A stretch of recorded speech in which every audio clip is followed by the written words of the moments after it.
전능하사 천지를 만드신 하나님 아버지를 내가 믿사오며 그의 아들 우리 주 예수 그리스도를 믿사오니 이는 성령으로 잉태하사 동정녀 마리아에게 나시고 본디오 빌라도에게 고난을 받으사 십자가에 못 박혀 죽으시고 장사한 지 사흘 만에 죽은 자 가운데서 다시 살아나시며 하늘에 오르사 전능하신 하나님 우편에 앉아 계시다가 저희로서 사는 자와 죽은 자를 심판하러 오시리라. 성령을 믿사오며 거룩한 공예와 성도가 서로 교통하는 것과 죄를 사하여 주시는 것과 몸이 다시 사는 것과 영원히 사는 것을 믿사옵나이다. 아멘.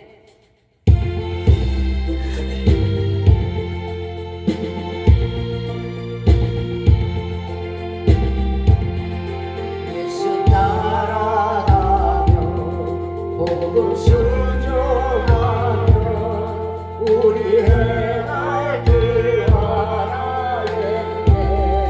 주를 의지하며 순종하는 자를 주가 늘 함께 하시리라.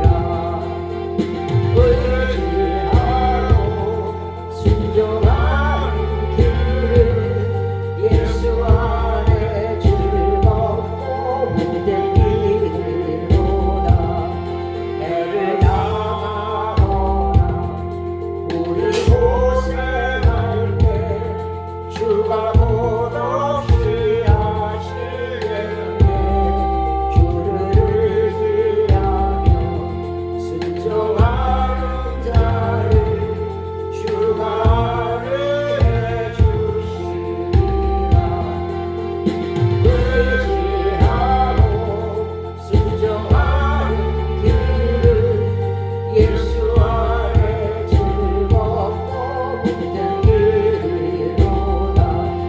남의 짐을 지고 슬픔 위로하며 주가 상급을 주시겠네. 주를 의지하며 순종하는 자를 항상 축복해 주시리라. 의지하고 순종하는 길을 예수 안에 즐겁고 묻는 길이로다. 우리 받은 것을 주께 나드리며 크신 사랑을 깨닫겠네. 주를 의지하며 순종하는 자를 은혜 풍성케 하시리라. 의지하고 순종하는 길을 예수 안에 즐겁고 묻는 길이로다. 주의 힘을 입어 말씀 잘 배우고 주를 모시고 살아가세. 주를 의지하며 항상 순종하며 주가 사랑해 주시리라. 의지하고 순종하는 길을 예수 안에 즐겁고 복된 길이로다. 오늘 우리들에게 주신 말씀은 사무엘하 구약성경 사무엘하 6장 1절로부터 5절입니다. 제가 가진 성경은 471면이 되겠고요. 구약성경 사무엘하 6장 1절로 5절입니다. 사무엘하 6장 1절로 5절입니다. 자, 찾으신 줄 알고 제가 먼저 사무엘하 6장 1절을 읽도록 하겠습니다. 다윗이 이스라엘에서 뺀 무리 3만을 다시 모으고 일어나서 그와 함께 있는 모든 사람으로 더불어 바알레 유다로 가서 거기서 하나님의 궤를 메어 오려 하니 그 궤는 그룹들 사이에 좌정하신 만군의 여호와의 이름으로 이름하는 것이라. 그들이 하나님의 궤를 새 수레에 싣고 산에 있는 아비나답의 집에서 나오는데 아비나답의 아들 우사와 아유가 그새 수레를 놓으니라. 저희가 산에 있는 아비나답의 집에서 하나님의 궤를 싣고 나올 때에 아효는 궤 앞에서 행하고 다윗과 이스라엘 온 족속은 잣나무로 만든 여러 가지 악교와 수금과 비카와 소고와 양금과 제금으로 여호와 앞에서 연주하더라. 아멘. 네, 5절까지입니다. 네, 사무엘하 6절 1절로 5절입니다. 자, 오늘 이 법궤라는 말씀이 나와요. 법자의 궤, 함을 말하겠죠. 궤의 궤자인데요. 함궤자인데 다른 말로는 성경에서 언약궤, 하나님과 나와의 언약, 또는 황금궤, 또는 증거궤라고도 말씀을 드릴 수가 있어요. 자, 이 법궤 안에 들어있는 것이 뭘까요? 두 돌비에 쓰인 하나님의 십계명과 광야에서 먹었던 이스라엘 백성이 너무도 배가 고프다고 난리를 치고 원망을 하니까 하나님께서 만나를 내려주셨죠. 그리고 아론의 쌍난 지팡이가 들어있는 것이 바로 하나님의 증거궤예요. 만나는 출애굽한 애굽 백성들이 식량이 없다고 원망할 때 하나님께서 은혜로 내리신 양식이며 가시 같고 희고 아주 진주같이 생긴 맛이 꿀이 섞인 과자 같다는 그런 맛이라 그래요. 자, 그것을 찢고 거두어서 이제 모아서 그것을 찢고 이렇게 빻아서 과자도 만들고 이렇게 먹었다 그러는데 만나의 상징은 하나님의 영광입니다. 또는 신령한 양식으로서 예수 그리스도의 양식을 뜻합니다.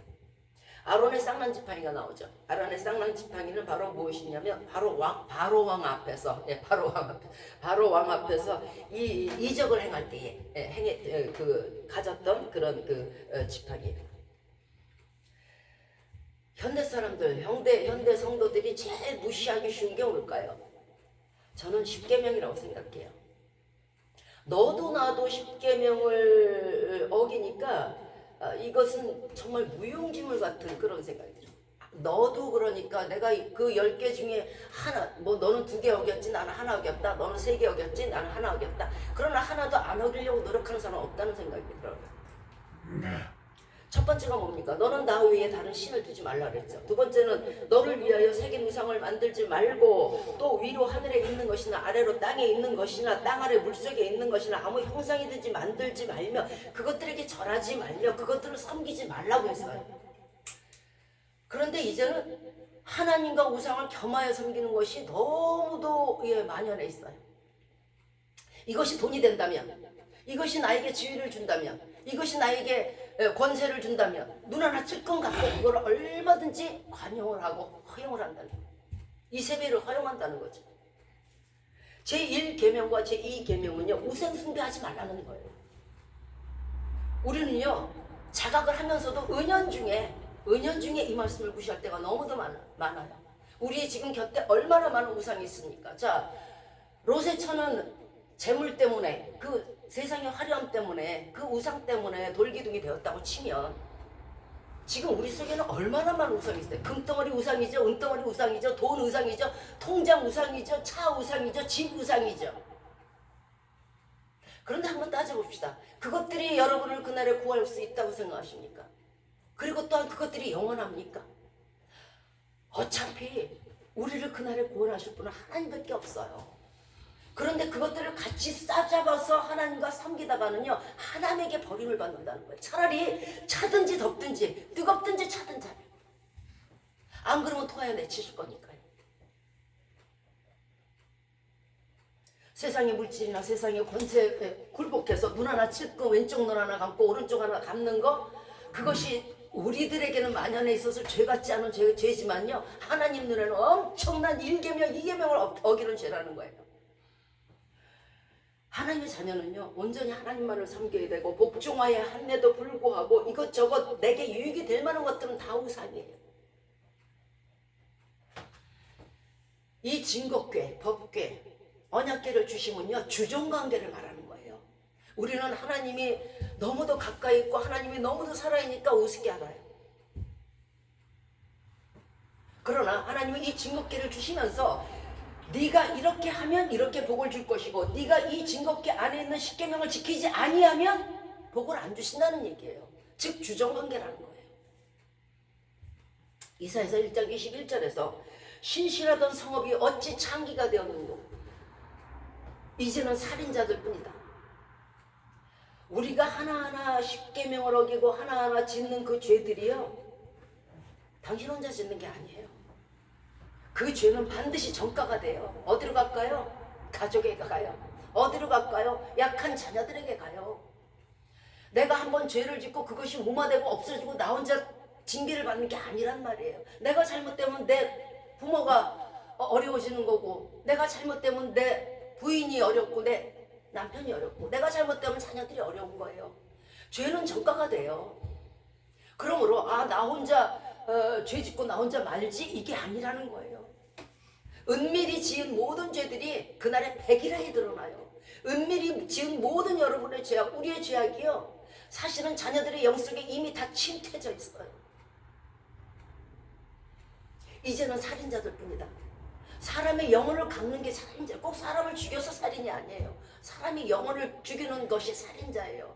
그러니까 내가 한 가지 두 가지 십계명을 어김으로 말미암아 내 자녀들을 살인하는 거고 내 이웃을 살인하는 것이 돼요. 이게 심상히 볼 일이 아닌 거예요. 너 쟤도 저러고 뭐 세상이 뭐 이게 엉망진창이고 세상이 유혹 속에 있으니까 나도 그러면 되겠지. 세상이 저와 여러분을 천국 보내는 게 아니잖아요. 세상이 저와 여러분을 지옥 보내는 게 아니잖아요. 누가 보내요? 하나님 보내신단 말이에요. 그럼 하나님 보시기에 죄면 죄고 하나님 보시기에 선이면 선인 거예요. 네 은은 찌꺼기가 되었고 너의 포도주에는 물이 섞였다. 하나님이 마시지 못할, 하나님이 받으시지 못할 그런 우리의 영광이 되었다는 거예요. 하나님 앞에서 신실하지 못하고 이 사람도 좋다 저 사람도 좋다 하는 걸 뭐라 그래요? 창기라 그래요. 우리는 창기를 손가락질 하겠지만은요, 우리 심령의 창기가 얼마나 악한 것이 들어있겠어요. 이들이 받는 보응이 있어요. 이것도 좋다 저것도 좋다, 창기처럼 찌꺼기 섞인 은처럼 물에 물탄 술에 물탄 포도주처럼 그렇게 지내다가는요, 이들의 받는 보응이 뭐냐면 이스라엘의 전능자가 말씀하시되 내가 장차 내 대적에게 보응하여. 내 대적이 누가 됐어요? 내가 된 거예요. 내가 우상을 섬기므로 내가 하나님의 대적이 됐다니까. 사람의 대적이 돼도 잘못될 판에 하나님과 대적을 했으면 내가 어떻게 살아남겠어요? 내 대적에게 보응하여 내 마음을 편케 하겠고. 하나님이 그동안 너무도 막 질투하시는 하나님이 너무도 마음을 졸였던 거예요. 제가 왜 저러냐, 제가 나를 싣고 저 우상이 좋다고, 저 물질이 좋고 저 명예가 좋다고 내 가슴을 왜 제가 이렇게 아프게 하냐. 이거를 보응하시겠다는 거예요. 그래갖고 마음이 편해지시겠다는 거예요. 원수 갖고 나서, 복수하고 나서 내 원수에게 보응하겠으며 어찌 우리가 사람으로 태어나서 창조주 하나님과 대적이 되겠어요? 하나님의 마음을 슬프게 하고 아프게 하며 하나님의 은혜를 저버리고 우상을 섬기는 자에게 하나님의 가품이 이렇게 무섭다는 거예요. 우리도 우리에게 잘못하고 우리에게 정말 대적같이 굴면은 어때요? 그 마음이. 자, 이 보응을 받는 모습이 이제 하나님께서 그 사람에게 징계를 합니다. 그 모습이 어떤 상황일까요? 너희가 기뻐하던 상수리나무, 상수리나무라는 건요, 우상을 섬기는 장소예요. 그 밑에다가 뭐 재물 놓고 절하잖아요. 그것으로 인해서 부끄러움을 당하고 너희의 택한 동산이라는 거는 막 여기저기 꾸미고 좋은 집을 짓고 뭐 그냥 그게 우상이 돼버린 거야. 그냥 그 아름답게 꾸민 것이 다 진멸되고요. 너희는 잎사귀 마른 상수림 나무같이 빼짝 마른 거예요.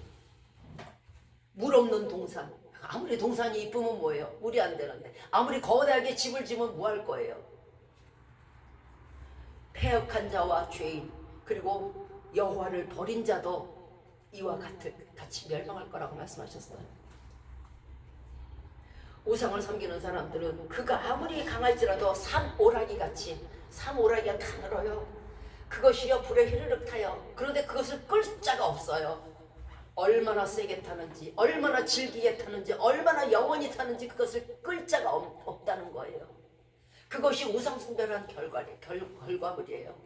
하나님을 버린 결과물이에요. 하나님은 질투하는 하나님이시므로 하나님을 도외시하는 사람에게는 아버지로부터 아들에게 3, 4대로 보응하신다는 거예요.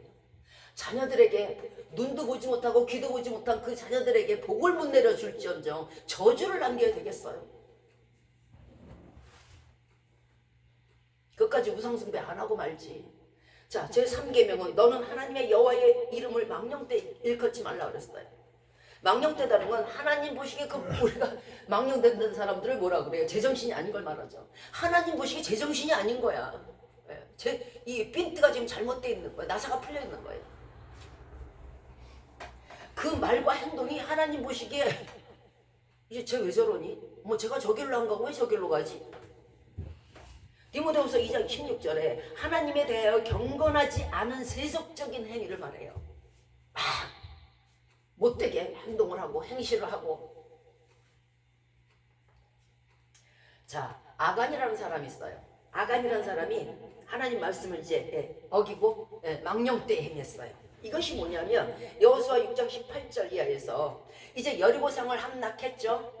그리고 나서 그 가운데 모든 물건을 하나도 빠짐없이 하나님께 드리고 정말 모든 남녀노유를 다 죽이라고 했어요. 그런데 아간이라는 사람이 너무도 좋은 물건이 많았던 거야. 그래서 거기서 감췄어요. 그런데 이 이전에 이미 하나님께서 뭐라고 말씀하시냐면 너희는 그 물건을 바치되 하나님 전에 모두 다 금이든 은이든 뭐 수양이든 우양이든 다 갖다 바치되 너희는 스스로 삼가라. 미리 아셨던 거예요. 아간이라는 사람이 나타날 줄을 미리 알고 스스로 삼가라 그랬어요. 조심하고 주의해라. 그런데도 아간이라는 사람은 너무도 그 아름다운 외투에 금가운에 눈이 혹해가지고 그것을 장막에다 감췄어요. 그 이후에 여호수아는 알지를 못하는 사건이었고 알지 못하는 일이었죠. 알지 못하고 여호수아는 아이성을 정복하러 갔어요. 그런데 아이성은 여리고성에 비하면 정말 정말 아무것도 아닌 성이에요. 아무 뭐 군사력도 없고 뭐 견고하지도 않고 아무것도 없는 성이 함락을 못하고 참패를 당했어요. 이스라엘 백성이 엄청 죽었어요. 그러니까 여호수아는 하나님께 기도할 수밖에 없어요. 하나님, 우리가 무엇을 잘못했습니까? 우리가 당연히 하나님의 이름으로 승리를 했음에도 불구하고 가나안에 가는 길목에서 왜 이렇게 참패를 당하고 여기서 이렇게 낙심하고 주저앉아야 됩니까? 그때 하나님께서 말씀하세요. 너희 중에 하나님의 앞에 망령되이 행한 자가 있다. 쭉 12지파를 모아놓고 그 중에서 이제 뽑아서 뽑으니까 드디어 아간이 걸렸어요. 아간이 여호수아가 말합니다. 네가 네 잘못한 거 있으면 말해라. 아간은 입이 들킨 줄 알고 내가 잘못했습니다. 여호와 앞에 범죄했습니다. 내가 아름다운 외투와 그리고 아름다운 금과 은을 내 장막에 감췄습니다. 이 망령된 행실로 인해서 얼마나 많은 아간 하나의 행실로 얼마나 많은 이스라엘 백성과 얼마나 많은 과부와 고아가 생겨났겠어요. 마찬가지란 얘기예요. 우리의 망령된 행실 하나하나는요, 그것이 살인이 돼요. 그러니까 이제 여호수아는 다른 사람들을 더 이상 희생할 수 없으니까 아간을 불러내요. 아간을 불러내고 그의 딸들, 그의 아들들, 그의 나귀, 그의 소, 그의 양, 그의 모든 집기루, 그에게 속한 모든 것, 장막까지도 싹 걷어요. 싹 걷어서 어디로 데려갔어요? 아골 골짜기로 데려가요. 피의 골짜기로 데려갑니다. 거기서 이제 이스라엘 백성들이 한 사람 한 사람씩 돌을 들어서 그들을 치기 시작해요. 얼마 후에 다 죽었어요. 그리고 나서 거기다가 돌무더기를 쌓아버려요. 뭐 어차피 돌로 쳤으니까 돌무더기가 됐을 거예요. 그게 지금까지도 있다는 거예요. 하나님 앞에 망령되이 행하고 하나님의 말씀에 순종하지 않은 것이 큰 죄라고 여기지 않는 사람들에게 이 아간의 이 비화는요, 굉장한 큰 도움이 될 거예요. 자, 다시 보자면은요, 아간이란 사람은 하나님께 바칠 물건이 내가 이것을 가져갔을 때에 이것을 하나님 앞에 도적질한 것이고, 그러니까 이게 죄니까 이걸 갖다 숨겼단 말이에요. 어때요? 우리보다 조금 낫지 않아요? 우리는 어때요? 하나님께 당연히 드려야 함에도 불구하고 하나님의 바칠 물건들을 내가 도둑질한다는 거예요. 아가는 외투 한 벌, 뭐 금덩어리, 은덩어리 한두 개씩 해가지고 이 온 족속이 멸망을 당했는데 하물며 우리는 어떻습니까? 우리는 뭐 얘기할 게 없겠죠. 얼마나 많은 사람들이 하나님께 드린다고 생각한다는 거예요. 저는 이 말이 참 이상해요. 왜 하나님께 드린다고 그러지? 우리가 하나님께 드릴 게 없어요. 왜? 다 하나님 거니까. 다 하나님께 바칠 것밖에 없는 거예요. 뭐가 저와 여러분께 어디 있어요? 자, 태에서 나면서부터 나에게 안 기운 너희요. 자, 창세전부터 너희 형질을 이루셨어요. 그러면 내 몸도 하나님 것이요, 나에게 배움을 주시고 또 나에게 직업을 주시고 나에게 모든 것을 물질을 얻게 해주신 은혜가 다 하나님께로 온 건데 여기에 나라는 것이 내 것이라는 게 있어요? 내 것을 드린다고 생각하니까 이게 뭐든지 문제가 생겨요. 내 것은 없어요. 저와 여러분 것은 하나도 없어요. 여러분이 무엇을 가지고 나왔다면 맞아요. 하나도 가져오지 못했잖아요. 그러면 다 하나님께 바칠 것밖에 없는 거예요. 아가는 죄인 줄을 알고 그래도 두려워하기는 했어요. 그래서 감춘 거잖아요. 사람이 죄인 줄 아니까. 그런데 우리는 어때요? 몰라요, 죄인지. 몰라요. 너도 떼어먹고 나도 떼어먹고 너도 도둑질하고 나도 도둑질하니까 이게 죄가 아니라고 생각한다는 거예요. 심판주는 하나님이에요. 저 사람도 그랬으니까 나는 죄가 아니요 할 수가 없다는 거예요. 말라기 3장 8절에서 사람이 어찌 하나님의 것을 도둑질하고 살겠느냐. 너희는 나의 것을 도둑질하고도 말하기를 우리가 어떻게 주의 것을 도둑질해요? 하고 말한다는 거예요. 그것이 바로 11조 헌물이에요. 저와 여러분들이 11조를 내지 않고 헌물을 내지 않아도요, 하나님의 자녀는 결코 안 굶어주고 하나님의 교회는 결코 문 안 닫아요. 시온성과 같은 교회가 어떻게 문을 닫고 시온성과 같은 자녀들이 어떻게 굶어 죽겠어요? 하나님을 섬기는 자를 어떻게 굶기겠어요? 우리 집에 강아지가 있고 고양이가 있어요. 고양이는요, 강아지가 먹다 귀찮아서 남긴 거 그거 먹어요. 왜? 강아지는 늘 내 옆에 있고 고양이는 걷도니까.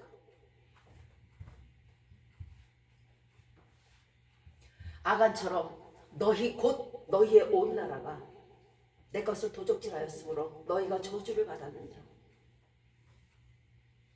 내 것이었던 것을 하나님께 안 드린다는 것은요, 가능해요. 내 것이 아닌데도 하나님께 안 드린다는 건요, 이게 뭔가 큰 잘못이 있는 거예요. 그러나 이와 반대로 순종하는 자에게는요, 하늘문을 여시고 복을 쌓을 것이 없도록 부으신다고 그랬어요.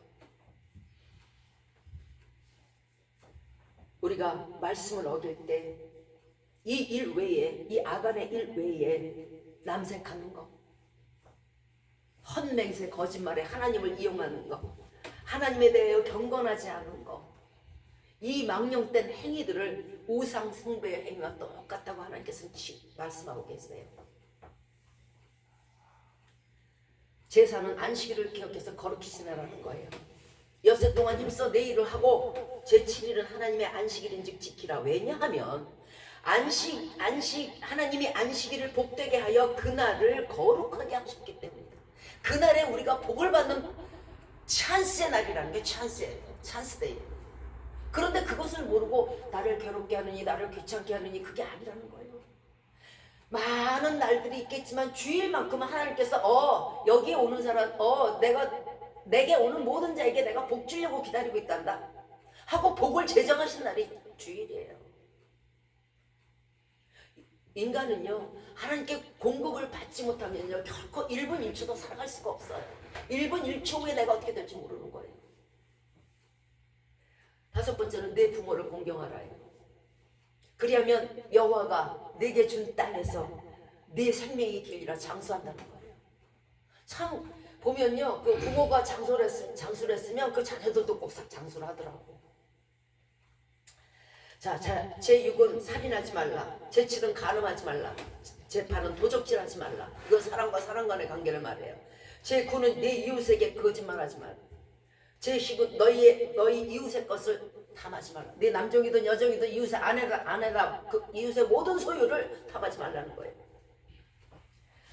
자, 오늘 이 법궤로 돌아갈게요. 오늘 이 법궤는요, 오랜 기간 동안 기랏 여아림이라는 곳에 방치되어 있었어요, 거의. 그런데 이제 이 다윗이 그것을 생각해내고 예루살렘으로 다윗성으로 이 법궤를 옮겨오고자 마음을 먹었어요. 이것은 다윗이 이유가 있었는데, 왜냐하면 다윗이 무슨 왕에서 아버지 왕에서 할아버지 왕에서 자기가 왕이 된 게 아니에요. 중간에서 목동으로서 왕이 됐잖아요. 그러니까 기반이 없어요. 기반이 없어. 그 정치적인 기반이 없는 거예요. 그러니까 이 법궤를 가져옴으로 말미암아 신정국가로서의 왕정국가를 설립하려고 했던 거예요. 자, 그래서 오늘 우리가 읽은 본문처럼 우리 3만을 거느리고 또 여러 사람을 거느리고 하나님의 궤를 메어오려고 갑니다. 궤를 이제 새로운 수레, 새로 만든 수레에다가 아비나답의 아들 우사와 야호와 함께 그 수레를 몰고 이제 다윗성으로 오는 참이에요. 그런데 나곤의 타작마당에 딱 들어섰는데 소들이 갑자기 뛰는 거예요. 그러니까 손을 들어서 우사가 궤를 잡았어요. 자기 딴에는 넘어질까봐 잡았겠죠. 그런데 하나님이 진노하셔서 하나님이 충돌하심으로 말미암아 그 자리에 꼬꾸라져 죽었어요. 하나님을 두려움으로 경외하지 않는 것, 감히 사람이 하나님에게 손을 대는 것, 말씀은 하나님이거든요. 거기에 손을 대는 것, 이것이 잘못된 거예요. 우리는 너무도 하나님의 친구요 뭐 스승이요 하니까 너무도 하나님을 정말 만홀히 여겨요. 두려워하지 않아요. 무서움이 없어요. 두려움이 없어요. 말씀을 무시하면요 아간에 버리워요. 말씀을 무시해갖고 도둑질을 하나님 걸 도둑질했다가 어떻게 됐어요? 그 온 족속이 멸망을 당했잖아요. 그러면 하나님의 경외가 없으면 우사처럼 당해요. 졸지에 우사가 법궤를 잡은 것이 무슨 큰일이냐고 우리는 말할 수 있어요. 그런데요 하나님의 임재를 상징하는 것이 바로 법궤예요. 율법에 따르면 사람이 그 법궤에는 손을 못 대게 돼 있어요. 그리고 꼭 장대로 옮겨야 되고요. 세상 천지에 가장 거룩한 물건이 바로 법궤예요. 그러니까 사람의 그 죄 많은 손으로 감히 디딜 수도 없는 것이에요. 왜 이렇게 하나님께서 제정하셨냐면 그것은 하나님을 경외하는 도를 나타내 보이시기 위해서 일부러 그렇게 하신 거예요. 하나님은요 우리에게 절대적인 경외가 되어야 돼요. 두려움이 없이 무서움이 없이 아주 그 만홀히 여기는 거, 그게 우사의 길로 가는 길이에요. 자, 이 법궤를 옮기다가 이제 우사가 불경경으로 죽었어요. 그러니까 다윗이 어떻게 돼요? 너무 두려운 거야.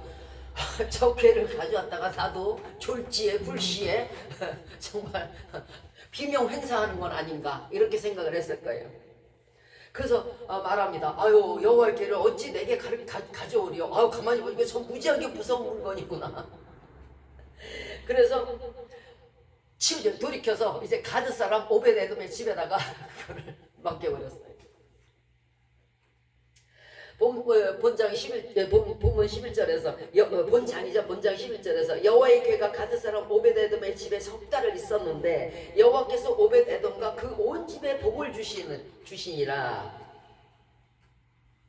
이제 이 법궤를 통해서 그 법궤를 가지고 있는 사람에게 하나님의 모든 축복이 그 온 집안에 이제 주신 거예요.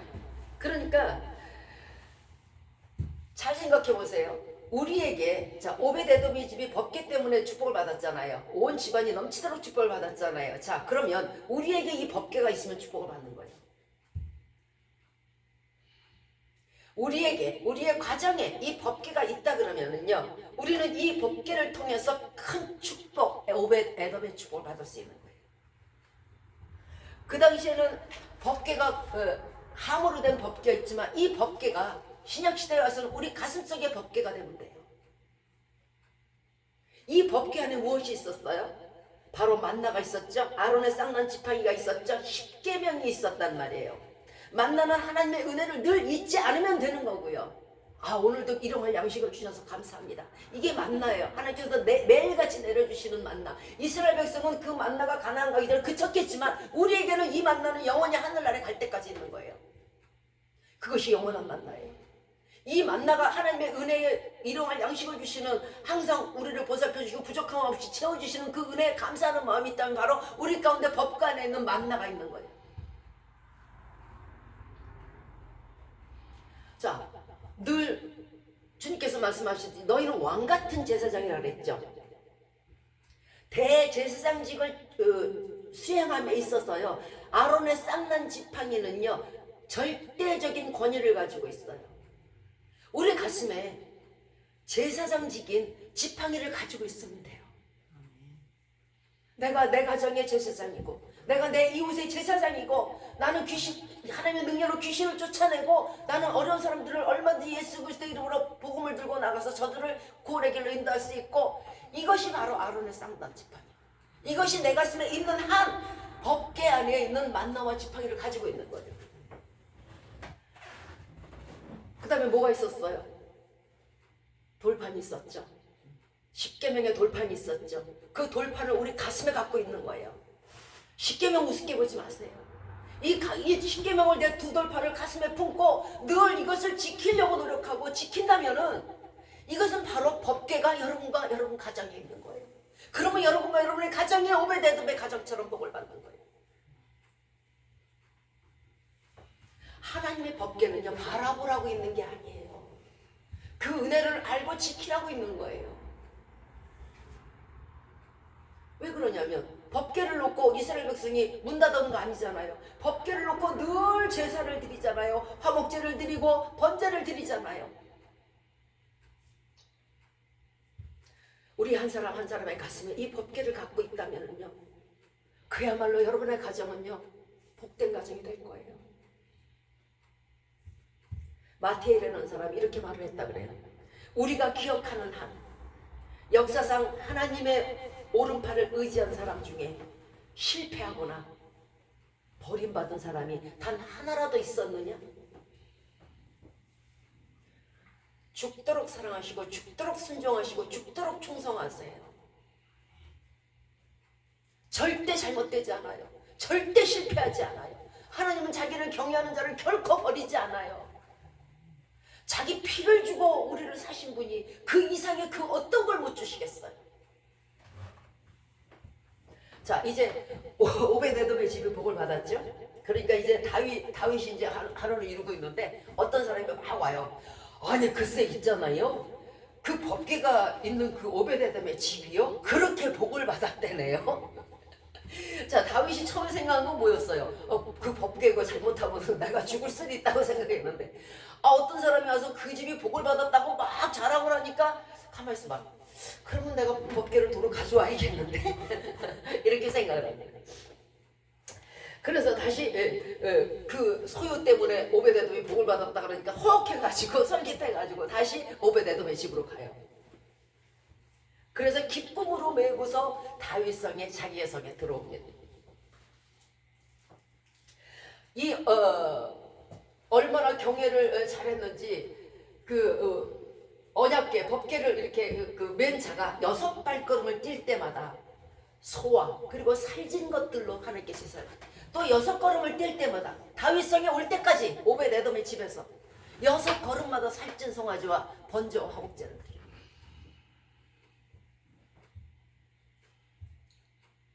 거기다 이제 다윗이 너무도 기쁜 거예요. 이제 복을 받을 생각하니까 너무도 기쁜 거예요. 자, 여러분 생각해 보세요. 여러분의 가슴속에 지금 만나가 있고 하나님께서 늘 나를 굶겨주시지 않고 하나님을 경외하면 늘 나에게 양식을 주시는 거, 일용할 양식을 주신다는 걸 기억하고, 나는 이제 제사장이요 하나님의 말씀을 받은 자로서 하나님의 말씀대로 사람을 가르치려고 하고 십계명을 내 가슴에 품고 그것을 어기려고 하지 않는다 그러면은 그 다음에 오베데돔의 복이 오겠죠. 그러면 어떨까요? 기쁜 거야. 그러니까 다윗이 그 생각을 하니까, 이제 복을 받을 생각을 하니까, 이 법궤가 내 가슴에 온다고 생각하니까 너무도 기뻐서 허리춤 내려가서 춤을 추는 거예요. 그런데 사울의 딸 미갈이 부인이죠. 미갈이 창밖에 이렇게 내다보니까 세상에 허리춤이 다 내려가면서 온 살이 다 드러나면서 왕이 그러고 춤을 추고 있네. 근데 자기는 고귀하게 자랐잖아. 그러니까 아주 그 업신여겨요. 마음으로 심중에 업신여겨. 자, 이제 다윗이 괴를 드디어 다윗성에 드리고 그 다음에 번제와 화목제를 하나님께 또 제사를 드려요. 그리고 백성들에게는 떡 1개, 또 건포도 섞인 빵, 그리고 고기 1점씩을 줘서 다 돌려보내요. 이제 백성들에게 축복 기도를 했어요. 하나님께 화목제와 번제를 드리면서. 그리고 나서 이제 가족에게 축복을 하려고. 그 가정의 제사장이 누구예요? 이 당시에 제사장이지만 마찬가지로 다윗이 그 가정의 제사장인 거예요. 그러니까 제사장이 자기 가족들에게 이제 축복을 하려고 집으로 들어와요. 그런데 부인 미갈이, 사울의 딸이 흉을 보는 거예요. 아유 세상에, 그게 무슨 계집종 앞에서 그게 무슨 창피고, 아우 그게 뭔 방탕한 사람처럼 그냥 불량배처럼 그러는. 그러면서 아주 그 다윗을 흉을 봅니다. 그런데 다윗이 이렇게 얘기해요. 나는 너무도 기뻐서 하나님 앞에서 춤을 춘 것이다. 나는 너무도 기뻤다.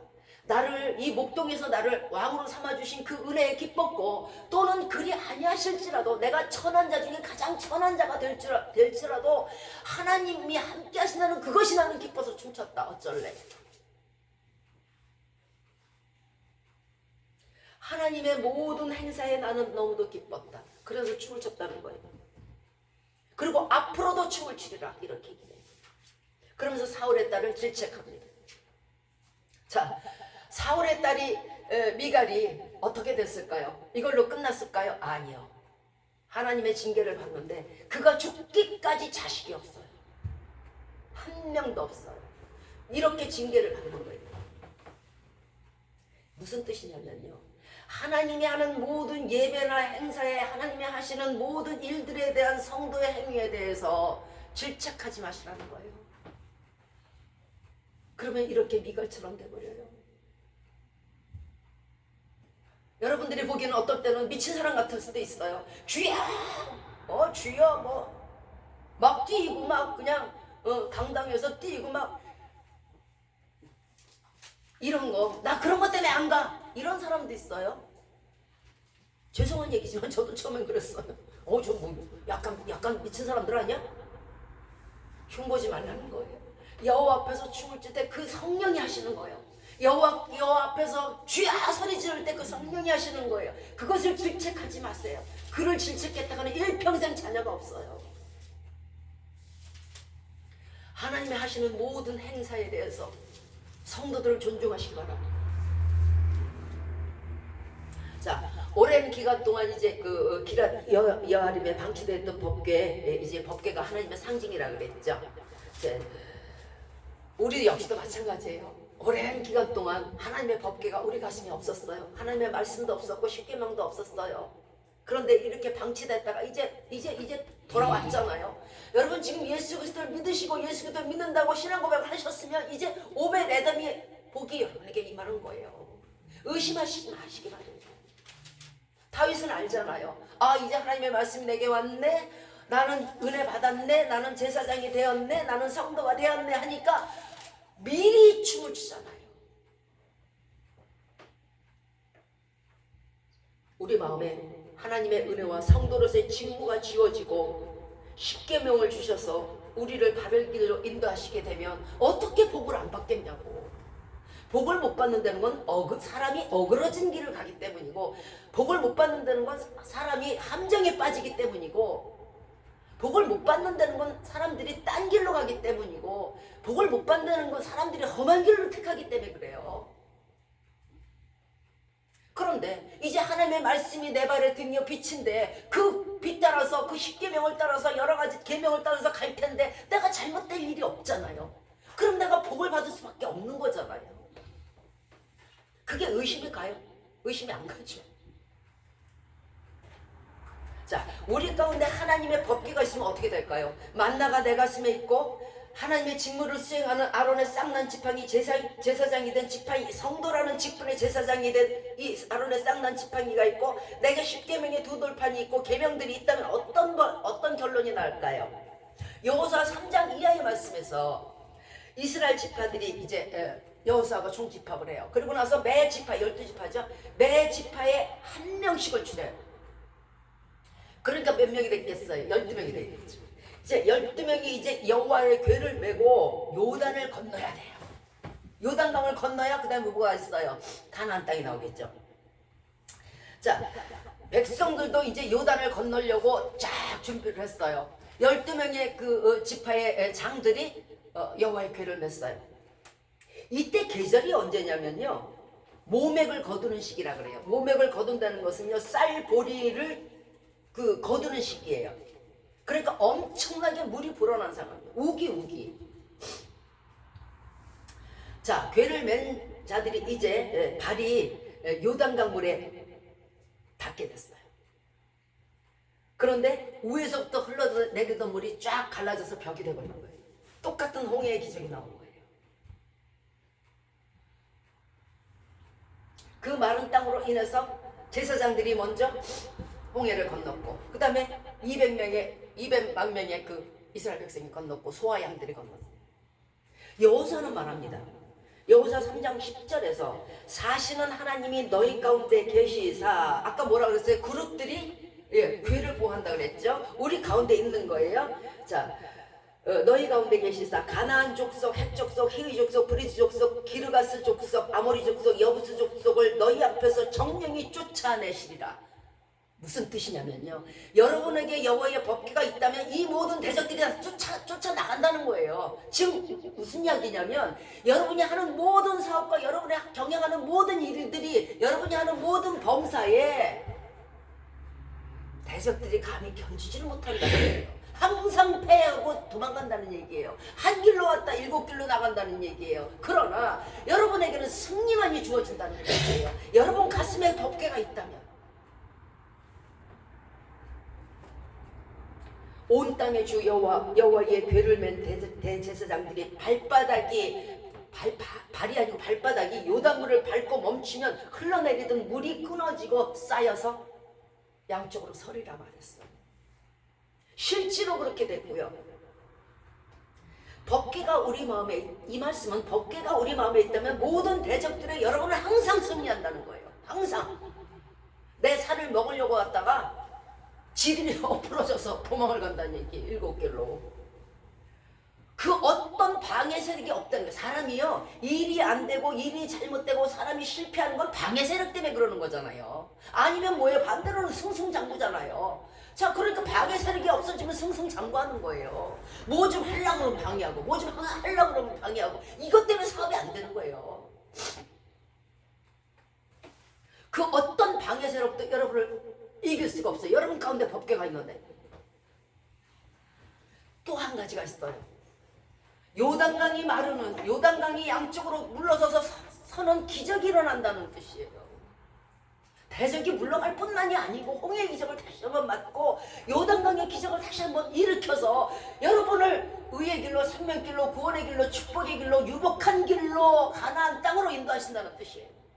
무엇이 있어야? 여러분 가운데 법궤가 있어요. 자, 이스라엘 백성들 앞에서 길이 없었어요. 이제 정말 먹을 것도 없고 아주 괴로운 상황이에요. 그 가나안 땅으로 들어가는 길목에서 우기때를 맞아서 한껏 부풀어 오른 요단강물이 넘실넘실 흘러내리고 있어요. 이거 어떻게 건널 거야? 이거 인간으로서는 불가능했어요. 그러나 그 해답은 하나님께 있었어요. 우리에게는 모든 것이 불투명해요. 지금 여러분들 이렇게 앉아 계시지만요, 모든 것이 불투명해. 내가 앞으로 어떻게 될까? 내가 앞으로 어떻게 살지? 내 자녀는, 저 큰 딸은, 저 둘째 아들은, 저 셋째 딸은, 모든 것이 불투명해요. 모든 것이 또 불가능해요. 다른 사람 애들하고 견뎌보고 다른 사람하고 견뎌보니까 내가 살아날 구멍이 없어. 우리 가정에 살아날 구멍이 없어. 낙담에 낙담, 좌절에 좌절을 해도 모자랄 정도로 낙담하고 좌절. 이거밖에 없어, 우리에게 남은 게. 우리에게는 모든 것이 불투명하고 불가능할지라도 우리 가운데 임마누엘 하나님의 법궤가 있다 그러면 하나님은 언제든지 우리에게 요단강 물을 마르게 하시되 길을 열어주신다. 하나님의 법궤가 그 마음에 있는 자는요, 시편 68장에서 하나님은 고독한 자로 가족 중에 거하게 하시고 갇힌 자를 이끌어내서 형통케 하시고. 갇힌 자라는 거 뭐예요? 이건 너는 못 일어나. 너는 평생 가난할 거야. 너는 평생 쪼그라들 거야. 갇혀 있는 거예요. 뭐에? 가난해. 그리고 불형통에 갇혀 있는 자를 끌어내서 형통케 하신다는 거예요. 가난한 자에게 주의 은택이 임하게 하신다. 또 여러 군대의 왕들이 아무리 귀신들이 쫓아와서 우리를 안 되게 하고 못 되게 하고 병들게 하고 초라하게 하고 낮아지게 한다고 해도 한 길로 왔다 7길로 도망가는 것처럼 집에 거한 자도 집에서 여자들이 아무것도 안 하잖아요. 뭐 안 하는 건 아니겠지만 돈을 직접적으로 벌지는 않더라도 너무 돈이 많아서 너무 물질이 많아서 너무 탈취물이 많아서 집에 있는 여자도 탈취물을 지금 개수하고 있다는 거예요. 그 정도로 유복하고 그 정도로 축복을 주신다는 거예요. 그리고 또한 우리 마음에 시온의 대로가 있고 우리 마음에 하나님의 법궤가 있는 사람들은요, 사망에서 건져주신다는 거예요. 사실 우리 목숨이요 하루살이보다 긴 것 같아요. 천만에. 나는 오늘 죽을지라도 하루살이는 내일 살아요. 또한 그 백성에게 힘과 능력을 주세요. 그러니까 아무 염려할 필요가 없는 거예요. 없는 힘도 주시고 없는 능력도 주시니까 그것이 여호와의 법궤로 말미암아. 그러나 하나님의 마음에 그 법궤를 두기 싫어하는 자, 성도 되기 싫어하는 자, 하나님의 은혜를 알지 못하고 더더더더 하는 세상 사람들, 두 돌파는커녕 계명 한 개조차 지키려고 하지 않는 사람들, 우상은 여기저기에 온통 치료하고 있는 사람들에게는요, 그 거처는 메마른 광야가 될 거예요. 하나님은 신명기 5장 10절에서 나를 사랑하고 내 계명을 지키는 자에게는 천대까지 은혜를 베푸신다고 말씀하셨어요. 자, 말씀을 마치도록 하겠습니다. 우리가 이제부터 할 일이 있어요.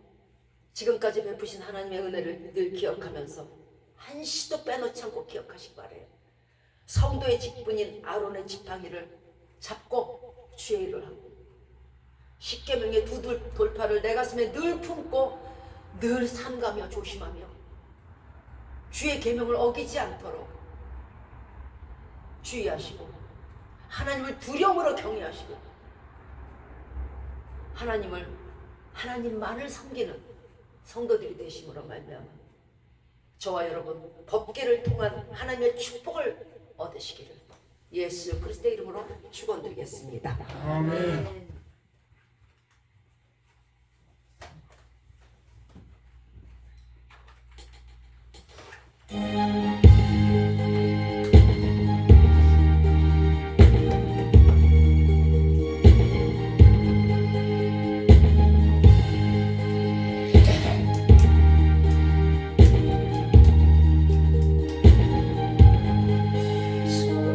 속죄하신 곳을 주를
은혜와 하나님의 사랑하심과 성령님의 교통하심과 인도하심과 내주하심과 우리를 위해서 간구하시는 역사가 이제 두려움으로 하나님을 섬기며 주신 말씀을 늘 지키고자 마음이 결심하고 나지만 우리 머리 위에 이제부터 영원토록 함께 하시기만을 주 예수 그리스도의 이름으로 축원드리옵나이다. 아멘. 하늘에 계신 우리 아버지여, 이름이 거룩히 여김을 받으시오며 나라의 마음이시며 뜻이 하늘에서 이룬 것 같이 땅에서도 이루어지이다. 오늘날 우리에게 일용할 양식을 주옵시고 우리가 우리에게 죄 지은 자를 사하여 주고같이 우리의 죄를 사하여 주옵시고 우리를 시험에 들게 하지 마옵시고 다만 악에서 구하옵소서. 내게 나라와 권세와 영광이 아버지께 영원히 있사옵나이다. 아멘. 자, 수고하셨습니다. 수고하셨습니다. 네. 수고하셨습니다.